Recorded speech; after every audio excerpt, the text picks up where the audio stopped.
नमस्कार साथियों, आज हमारे साथ है सीए आशीष शर्मा जी, जो कि पिछले 10 वर्षों से चार्टर्ड अकाउंटिंग की प्रैक्टिस कर रहे हैं और वर्तमान में वे ट्रेजर फैंटेसी में निवास कर रहे हैं। तो आइए हम मिलते हैं सीए आशीष शर्मा जी से। नमस्कार आशीष जी। नमस्कार नमस्कार, आपके सभी दर्शकों को नमस्कार। आशीष जी, आज हम हमारे दर्शकों को बेहतर फाइनेंशियल प्लानिंग के बारे में जानकारी देना चाहते हैं। तो हम चाहते हैं कि आप एक एक्सपर्ट हैं, तो बेहतर प्लानिंग कैसे दी जानी चाहिए, इस विषय पर थोड़ा विस्तृत बताएं। बिल्कुल, आपका क्वेश्चन बिल्कुल सही है। यह एक महत्वपूर्ण विषय है फाइनेंशियल प्लानिंग अपने आप में। पर फाइनेंशियल प्लानिंग कैसे की जानी चाहिए, उससे पहले इस बात को हमें समझना होगा कि फाइनेंशियल प्लानिंग क्यों की जानी चाहिए। ठीक है, अब जब हम फाइनेंशियल प्लानिंग क्यों की जानी चाहिए इस विषय की बात करते हैं, तो हम सब व्यक्ति, कोई भी व्यक्ति हुआ, तो हर व्यक्ति अपनी कुछ न कुछ अर्निंग कर रहा है। ठीक है, और वो सब अपने परिवार के लिए कर रहा है, अपने बच्चों के लिए कर रहा है, वह परिवार के लिए समर्पित रहता है। परिवार के लिए वो कई सपने देखता है कि मेरा बच्चा ये हायर एजुकेशन करेगा या ये करेगा, तो उन सब कार्यों को संपादित करने के लिए वो दिन रात कार्य भी करता है। अब ये सब कार्य करता है, इसी में वह बचत भी करता है इन सब कार्यों के लिए। परंतु यहाँ सबसे महत्वपूर्ण विषय यह है कि आप जो सपनों के लिए कार्य कर रहे हैं, पर यदि आप ये मान के चलिए कि हमें दूरदर्शिता रखना होगी। हमने विगत 2 वर्षों में कोरोना को भी देखा, तो दूरदर्शिता रखना पड़ेगी और हर जीवन के हर पहलू को समझना होगा। बिल्कुल सही। आप ये समझिए कि यदि भगवान न करे किसी के साथ कोई मिस हैपनिंग हो, तो सपने तो परिवार के अपनी जगह है, पर उनका सर्वाइव करना भी मुश्किल हो सकता है। तो हमको ये बात समझना होगी कि कभी किसी व्यक्ति को कुछ हो जाए तो उसके बाद उसके परिवार का क्या होगा। तो इसी तारतम्य में हम यदि बात करें तो व्यक्ति को एक लाइफ इंश्योरेंस, उचित लाइफ इंश्योरेंस लेना चाहिए, जो कि टर्म इंश्योरेंस हो सकता है। अब जब हम लाइफ इंश्योरेंस की बात करते हैं तो दूसरे नंबर की बात ये आएगी या प्रश्न ये उठेगा कि लाइफ इंश्योरेंस कितना होना चाहिए। ये इस बात को यदि हम समझें तो एक उदाहरण के रूप में ऐसे समझ सकते हैं, जैसे किसी व्यक्ति की वार्षिक आय 5 लाख रुपए है मान लीजिए, तो ह्यूमन गाइडलाइन के अनुसार उसको लगभग उसकी वार्षिक आय का 20 गुना लाइफ इंश्योरेंस लेना चाहिए। मतलब कि 1 करोड़ रुपए होता है। यदि 1 करोड़ ना भी ले पाए तो कम से कम 50 से 75 लाख रुपए के बीच में, तो 10 से 15 गुना के बीच में उसको लेना चाहिए। अब ये यदि हम समझें इसको, तो जो टर्म इंश्योरेंस की बात कर रहे हैं, तो ये कैलकुलेट होता है व्यक्ति की उम्र के आधार पर। ठीक है, कि उसकी उम्र के आधार पर उसकी प्रीमियम कैलकुलेट होगी। इसकी विशेषता ये होती है कि एक तो कम प्रीमियम में आपको ज़्यादा बड़ा कवर मिलता है। दूसरी बात, एक विशेषता इसकी टर्म इंश्योरेंस की ये होती है, लाइफ इंश्योरेंस की, कि आप जब टर्म इंश्योरेंस लेते हैं तो आप ये मान के चलिए कि जब आपने लिया टर्म इंश्योरेंस, तो बाकी जो इंश्योरेंस की रिमेनिंग अवधि है उसके लिए आपकी प्रीमियम फिक्स हो जाएगी। ठीक है, तो आपको यहाँ छोटे ही प्रीमियम में बड़ा कवर मिलता है। अब हमने टर्म इंश्योरेंस की बात की, जबकि कई सेविंग्स प्लान भी हैं। तो मैं लाइफ इंश्योरेंस या टर्म इंश्योरेंस की बात इसलिए कर रहा हूँ कि जब हमें इंश्योरेंस और इन्वेस्टमेंट को अलग अलग रखना चाहिए, दोनों का मिक्स नहीं करना चाहिए, दोनों का कॉम्बो नहीं बनाना चाहिए। उससे होता क्या है, आपके दोनों उद्देश्य पूर्ण नहीं होते हैं। जैसे आप सोचिए कि कोई व्यक्ति 50,000 रुपये की प्रीमियम जमा करता है किसी भी सेविंग प्लान में, किसी भी कंपनी के सेविंग प्लान में, तो उसको बीमा मिलेगा 10 से 12 गुना, मतलब 6 लाख रुपए। अब जो व्यक्ति 50,000 रुपये साल की प्रीमियम जमा कर रहा है, वो साल के 5 लाख रुपए तो कमाता होगा। तो आप उसको, उसका इंश्योरेंस जो है 5 लाख 6 लाख रुपए का, 6 लाख रुपए मान लीजिए, तो अब वो देखा जाए तो अंडर कवर है। In case of any miss happening 6 lakh रुपए मिलेंगे उसके परिवार को, उनसे उनका कुछ भी नहीं होगा, है ना। तो आदमी को 50-75 लाख रुपए का एक टर्म इंश्योरेंस लेना चाहिए। ठीक है, अब इसी सेविंग प्लान में मैंने आपको एक बताया कि सेविंग प्लान में आपको इंश्योरेंस का अंडर कवर रहते हैं आप। दूसरी बात, हम रिटर्न्स की करते हैं। जब हम उस सेविंग प्लान्स के रिटर्न्स को देखेंगे तो लगभग 6% के आसपास आएगा वो, जो कि महंगाई दर से कम है, इन्फ्लेशन रेट से। ठीक है, तो हमें इन्वेस्टमेंट पर रिटर्न भी प्रॉपर नहीं मिल रहा है। तो इंश्योरेंस और इन्वेस्टमेंट को मेरी सलाह में दोनों को अलग अलग रखना चाहिए। Insurance it is a mandatory, आपको लेना चाहिए, बट टर्म इंश्योरेंस या लाइफ इंश्योरेंस लेना चाहिए। आशीष जी, ऐसा देखा गया है कि टर्म प्लान जो है कि वो एक एज के बाद लिया जाता है, लेकिन कहीं ना कहीं ऐसा लगता है कि उसको पहले लेना चाहिए हमें। जी बिल्कुल। जो एक एज के बाद या ज़्यादा एज में लेना चाहिए, ये मिथ्या बात है। इसमें व्यक्ति का नुकसान होता है और वो लेट कवर शुरू होता है उसका। जितनी कम उम्र में लेगा टर्म इंश्योरेंस व्यक्ति, उसकी उतनी कम प्रीमियम आएगी और वो रिमेनिंग पीरियड के लिए फिक्स हो जाएगी। तो कंक्लूजन के रूप में हम ये बोल सकते हैं कि अर्ली एज में लेना चाहिए life insurance, term insurance early age में लेना चाहिए। बिल्कुल, तो जितनी जल्दी हो सकता है उतनी जल्दी टर्म इंश्योरेंस लेकर अपनी फैमिली को आप सुरक्षित कर सकते हैं। आशीष जी, हम आपसे जानना चाहेंगे कि अन्य जो इंश्योरेंस होते हैं उनके बारे में आप थोड़ा थोड़ा हमें बता दें ताकि हमारी जनता समझ सके कि उनको कब और किस प्रकार से लेना चाहिए। इंश्योरेंस तो कई प्रकार के होते हैं। फाइनेंशियल प्लानिंग के अंदर अभी हमने लाइफ इंश्योरेंस की बात की, जो कि टर्म इंश्योरेंस के रूप में एक बेहतर विकल्प होता है। अब हम दूसरी बात करें तो हम ये महसूस करते हैं सामान्य जीवन में, जब हम जीवन काल में जी रहे होते हैं तो कि व्यक्ति बचत करता है, परंतु वो कहीं बचत कोलैप्स ना हो जाए या किसी अनिश्चितता के कारण वो पैसा वहाँ खर्च ना हो जाए, तो उसके लिए होता है हेल्थ इंश्योरेंस। हम ये देखते हैं कि हम हॉस्पिटलाइजेशन के जो एक्सपेंसेस हैं उनको पोस्टपोन या डिफर्ड नहीं कर सकते, उनको नहीं बढ़ा सकते। वो एक इमरजेंसी के रूप में व्यय होता है व्यक्ति का। तो यदि किसी व्यक्ति ने हेल्थ इंश्योरेंस नहीं लिया हुआ है और इस प्रकार का कोई हॉस्पिटलाइजेशन का एक्सपेंसेस आ गया, तो जो उसकी बचत उस व्यक्ति ने सालों तक की हुई है अपने किसी फ्यूचर के गोल के लिए, बच्चे की एजुकेशन के लिए या और किसी कारण के लिए की है, तो वो बचत का पैसा वहाँ खर्च हो जाएगा। तो उसकी जो बचत उसने कई वर्षों तक की है वो कोलैप्स हो जाएगी। तो इसके लिए उसको क्या करना चाहिए, एक हेल्थ इंश्योरेंस लेना चाहिए। और अभी हमने टर्म इंश्योरेंस, लाइफ इंश्योरेंस में ये बात की कि वो अर्निंग मेंबर का होना चाहिए, परंतु जब हम हेल्थ इंश्योरेंस की बात करते हैं तो हेल्थ इंश्योरेंस परिवार के सभी सदस्यों का होना चाहिए।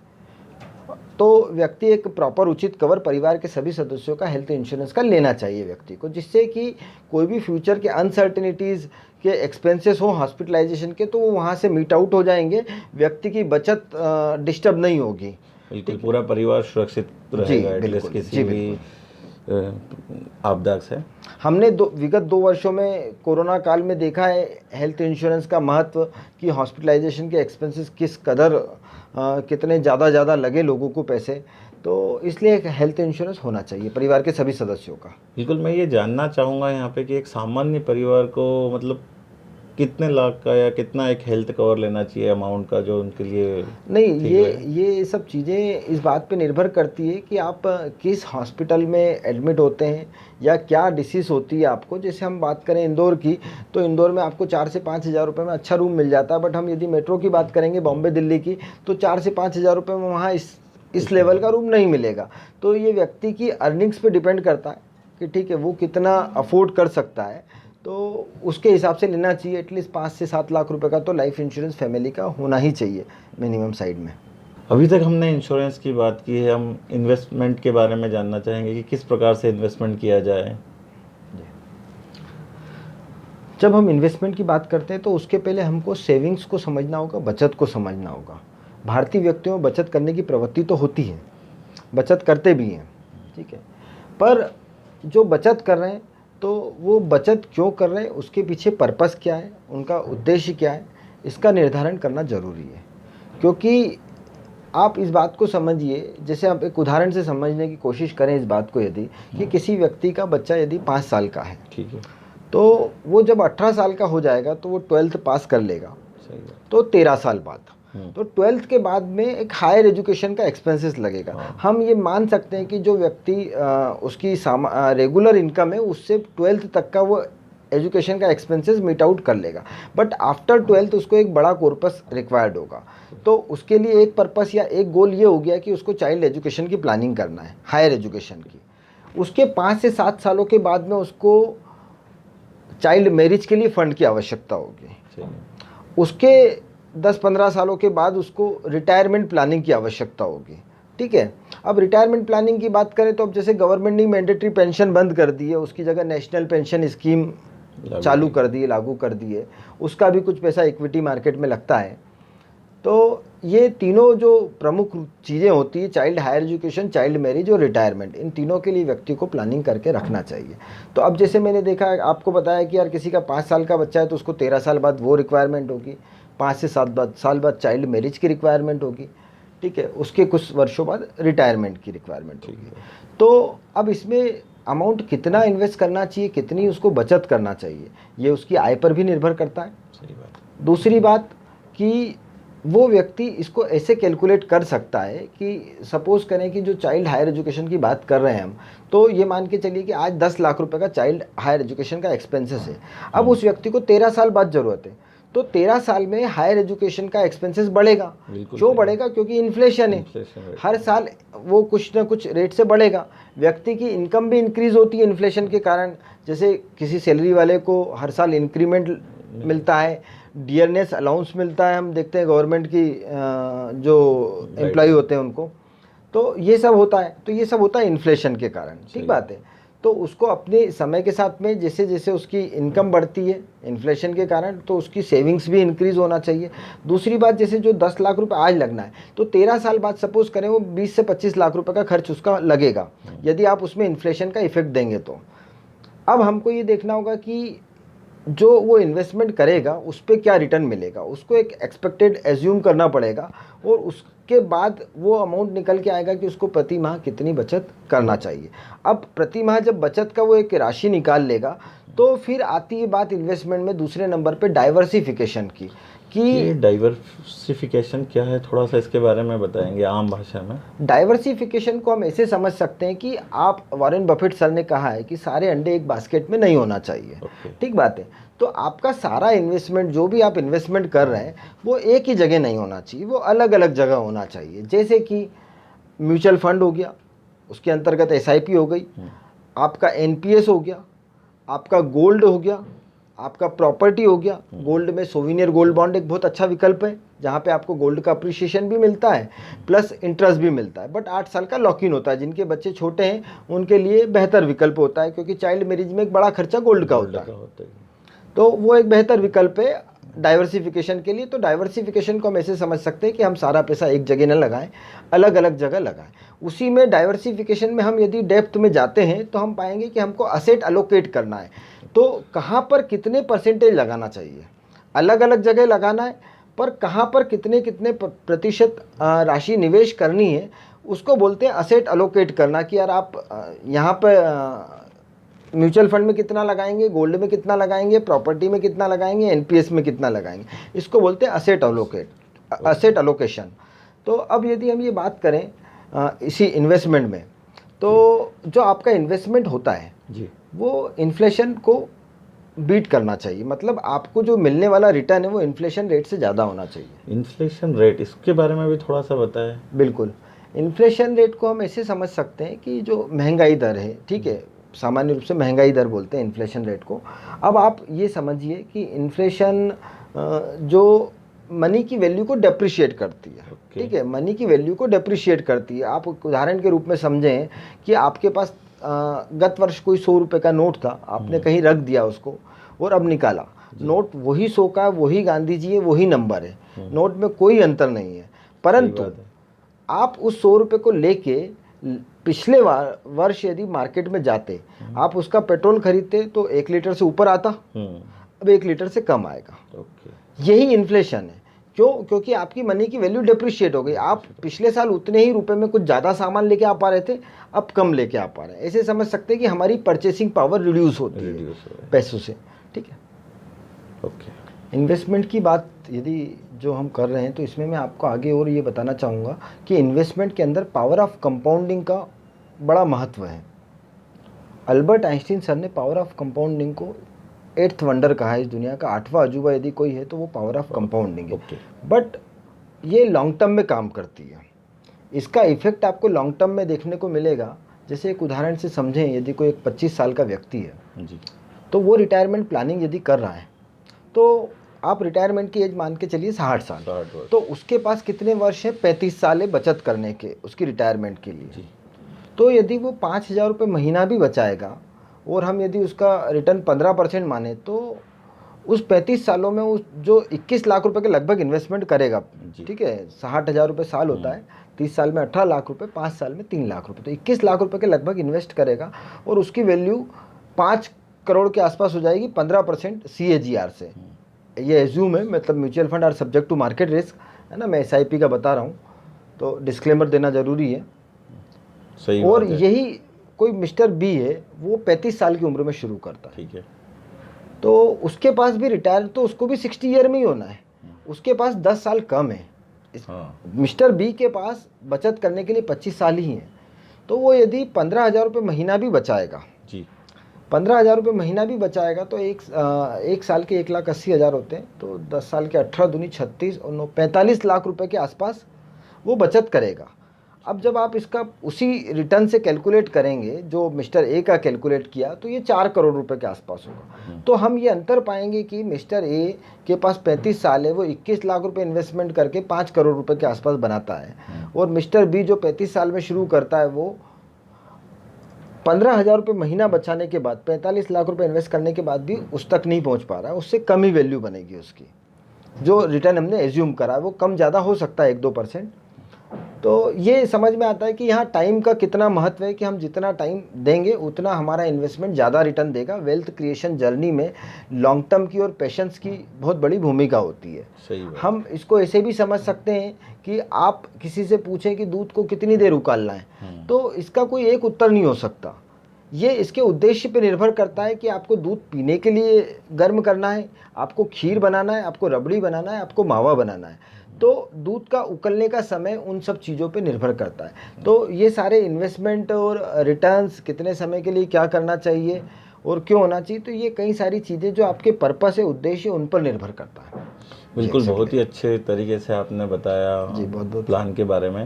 जैसे अभी तक तो लॉन्ग टर्म के प्लान की बात हुई है, लेकिन शॉर्ट टर्म में कौन सा प्लान लेना चाहिए, थोड़ा सा उसके बारे में आप बताएं। नहीं, फाइनेंशियल प्लानिंग में शॉर्ट टर्म की बड़ी महत्वपूर्ण भूमिका है। इक्विटी म्यूचुअल फंड में या इक्विटी मार्केट में व्यक्ति को लॉन्ग टर्म के लिए ही इन्वेस्टमेंट करना चाहिए। इक्विटी मार्केट में शॉर्ट टर्म के लिए किसी भी व्यक्ति को इन्वेस्टमेंट नहीं करना चाहिए, क्योंकि वो मार्केट अप डाउन्स चलते हैं, तो शॉर्ट टर्म में उसको नेगेटिव रिटर्न्स दिख सकते हैं। अब शॉर्ट टर्म की बात करें हम यदि, तो शॉर्ट टर्म में व्यक्ति जो भी कार्य कर रहा है, चाहे वो नौकरी कर रहा है, चाहे कोई बिजनेस कर रहा है, तो नौकरी में भी कहीं मान लीजिए कोई किसी कंपनी को टेक ओवर कर दिया, किसी कारण से जॉब चली जाती है, या कोई व्यक्ति बिजनेस कर रहा है और उसके बिजनेस में क्राइसिस आ जाते हैं या रिसेशन आ जाता है इकोनॉमी में, किसी भी कुछ भी कारण हो जाता है, तो हर व्यक्ति को अपना एक कॉन्टिजेंसी फंड बना के रखना चाहिए, जिससे कि वो मतलब कितना बना के रखना चाहिए, तो ये आप मान के चलिए कि लगभग 6 माह का जो उसकी मासिक आमदनी या उसका मासिक व्यय है, तो उसके 6 माह के बराबर की राशि उसके सेविंग अकाउंट में एफडी के रूप में या सेविंग अकाउंट में होना चाहिए, ताकि कल को यदि कोई भी इस प्रकार की बिजनेस में रिसेशन या जॉब चेंज को लेके या जॉब को लेके कोई प्रॉब्लम होती है, तो उसको 6 महीने का समय मिल जाए कि उसको 6 महीने तक कोई भी मानसिक तनाव किसी प्रकार का ना हो। क्योंकि ये कोविड में काफ़ी ज़्यादा देखा नहीं, गया है एग्जैक्टली कि 6 महीने का कॉन्टिजेंसी फंड हर व्यक्ति को बना के रखना ही चाहिए। ये भी फाइनेंशियल प्लानिंग का एक महत्वपूर्ण बिंदु है, क्योंकि अनसर्टेनिटी का कुछ बोल नहीं सकते कि कब किसके साथ क्या आ जाए, है ना। किसी के जॉब को लेके आ जाए, फाइनेंशियल रिसेशन आ जाए, इकोनॉमी में रिसेशन आ जाए, बिजनेस को लेके कोई गवर्नमेंट की पॉलिसी आ जाए, तो जब तक आदमी 6 महीने में दूसरा कुछ करे, तो उसके पास 6 महीने का एक पर्याप्त फंड होना चाहिए, और वो कहीं भी इक्विटी मार्केट में नहीं लगाना चाहिए या किसी इक्विटी म्यूचुअल फंड में नहीं लगाना चाहिए। वो सेविंग अकाउंट में या एफडी के रूप में या म्यूचुअल फंड में, डेट वाले म्यूचुअल फंड में ही लगाना चाहिए, उससे किसी भी मार्केट लिंक प्रोडक्ट में नहीं लगाना चाहिए। आशीष जी, आपसे बात करके काफ़ी अच्छा लग रहा है। हम थोड़ा सा और जानना चाहते हैं, थोड़ा सा अब हमें म्यूचुअल फंड के बारे में बताइए, जिसके अंतर्गत एसआईपी आती है, तो उससे को लेने से क्या लाभ है। देखो, म्यूचुअल फंड एक ब्रॉड वर्ड है। म्यूचुअल फंड के अंदर कई पार्ट्स हैं जी, जैसे एसआईपी हो गया, एसडब्ल्यूपी हो गया, एसटीपी हो गया। तो हम एसआईपी को समझते हैं। एसआईपी मतलब होता है सिस्टमेटिक इन्वेस्टमेंट प्लान। अब इसके अंतर्गत होता क्या है कि आप एक राशि निर्धारित कर लेते हैं कि आपको प्रति माह ये राशि बचाना है जी। अब प्रति माह बचाना है, तो वो आपके द्वारा दिए गए बैंक खाते से उतनी एक जो आपने बताई गई दिनांक को, उतनी राशि आपके खाते से कट जाएगी, ठीक है, वो अकाउंट से ही डिडक्ट होगी। तो यहाँ पे म्यूचुअल फंड के लाभ में एक तो ये समझ में आता है कि पर मंथ एक निश्चित डेट को कटना है, तो इससे आपको एक डिसिप्लिन इन्वेस्टमेंट हो गया आपका, कि एक लोन की ईएमआई जैसी एक पर्टिकुलर डेट को आपके अकाउंट से डिडक्ट होगी, तो आपको एक डिसिप्लिन रहेगा कि यार मेरे को 15 तारीख को इतने रुपए मेरे खाते से एसआईपी के कटना है, ठीक है। दूसरा इसका फ़ायदा एक होता है रूपी कॉस्ट ऑफ एवरेजिंग, ठीक है। अब इसको हम ऐसे समझ सकते हैं कि जो एसआईपी है इक्विटी म्यूचुअल फंड, ठीक है, तो इक्विटी म्यूचुअल फंड का पैसा इक्विटी मार्केट में लगता है, शेयर मार्केट में लगता है। शेयर मार्केट आप हम सब जानते हैं कि बढ़ता घटता रहता है, ठीक है। बट तो अब होगा क्या कि आपने अभी बढ़ा हुआ है फिर घटा हुआ है, ठीक है। तो यदि इस महीने आपकी एसआईपी डिडक्ट हुई, अगले महीने मार्केट डाउन हो जाता है, जैसे अभी रशिया यूक्रेन का देखा हमने, मार्केट डाउन हुआ, ऊपर जाके फिर नीचे डाउन आया, तो आपकी फिर नीचे में सस्ते में फिर खरीदारी हो जाएगी, वो डाउन हुआ तो फिर सस्ते में खरीदारी हो जाएगी, फिर बढ़ा, तो ऐसे करके ये एवरेजिंग हो जाती है। तो ये एक बेहतर लाभ देता है रुपी कॉस्ट ऑफ एवरेजिंग का। तीसरा इसका एक फ़ायदा यदि मैं आपको बताऊं तो लिक्विडिटी होता है, ठीक है। लिक्विडिटी ऐसे बोल सकते हैं कि जैसे कोई प्रॉपर्टी को लें तो प्रॉपर्टी एकदम लिक्विड नहीं होती है, आपको उसको यदि पैसों की ज़रूरत है तो बेचने करने में कुछ समय लग जाएगा, 8 दिन 15 दिन महीना भर भी लग जाए, 2 महीने भी लग जाए। बट म्यूचुअल फंड में ऐसा होता है कि ठीक है, आपको पैसे की ज़रूरत है या आपका गोल आ गया, आपका समय हो गया, आपने रिडम्पशन किया तो 2-3-4 दिनों में आपको पैसा मिल जाता है, तो लिक्विडिटी होती है इसमें। चौथा, टैक्स इफिशिएंट होता है ये, इसके अंतर्गत आप ईएलएसएस भी कर सकते हैं, ठीक है, इक्विटी लिंक सेविंग स्कीम, जिसकी आपको इनकम टैक्स में सेक्शन 80C में 1.5 लाख रुपए तक छूट मिलती है, ठीक है। तो टैक्स इफिशिएंट भी होता है, बट उसका 3 साल का लॉक इन होता है, जो कि सबसे कम लॉक इन है। जितने भी टैक्स सेविंग के इंस्ट्रूमेंट है उसमें सबसे कम lock in ELSS mutual fund का ही होता है।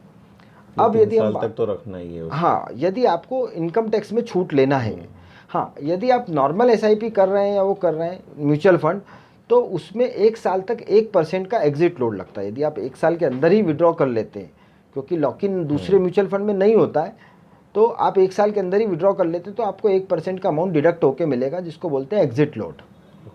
तो अब ये 3-4 फायदे हमने देखे, रुपी कॉस्ट ऑफ एवरेजिंग हो गया, डिसिप्लिन हो गया, टैक्स इफिशिएंट हो गया, लिक्विडिटी हो गया।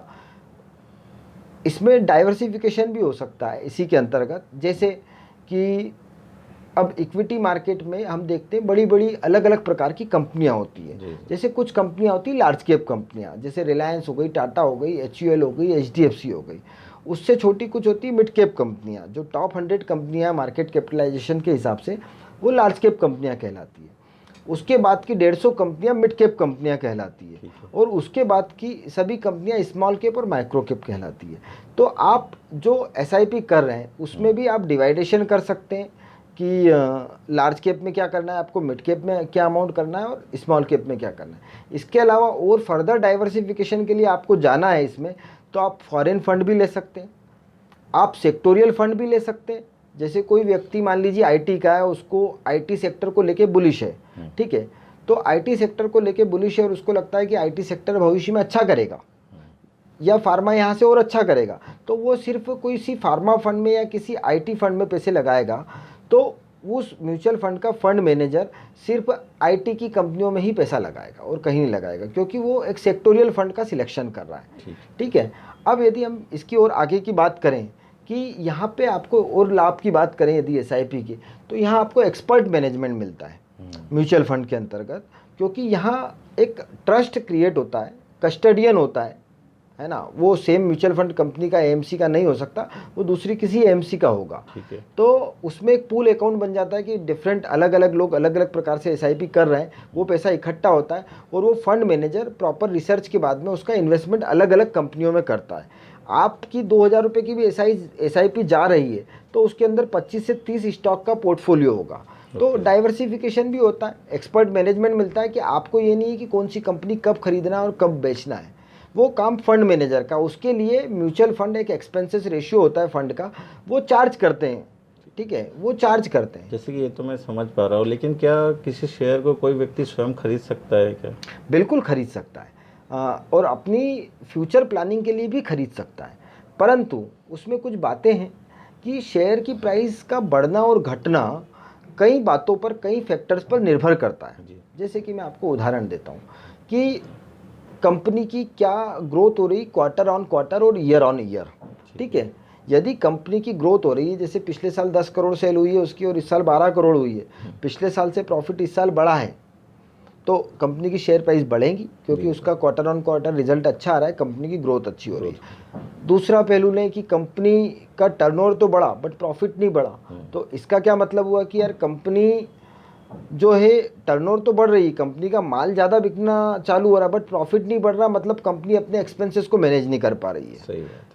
इसके अलावा क्या फैक्टर हो सकता है? इसके अलावा ये फैक्टर ये हो सकता है कि कंपनी का कॉर्पोरेट गवर्नेंस कैसा है, मैनेजमेंट कैसा है, उनका विज़न क्या है, उनके फ्यूचर को लेके, कंपनी के फ्यूचर को लेके, एक्सपांशन को लेके उनका विज़न क्या है। जैसे किसी कंपनी का नया प्लान डल रहा है तो उसकी कैपेसिटी बढ़ जाएगी, उसकी सेल बढ़ जाएगी तो उसकी शेयर प्राइस बढ़ेगी, ठीक है। किसी कि कोई कंपनी के लेके यदि कोई नेगेटिव गवर्नमेंट पॉलिसी आ गई, जैसे हमने देखा कि पॉलीथीन हो गई तो पॉलीथीन बंद हो गई, तो पॉलीथीन कंपनी जो बना रही है तो उसका शेयर प्राइस रिड्यूस होना चालू हो जाएगा, गिरना चालू हो जाएगा, पेपर का बढ़ना चालू हो जाएगा क्योंकि पेपर का कंजम्पशन बढ़ेगा।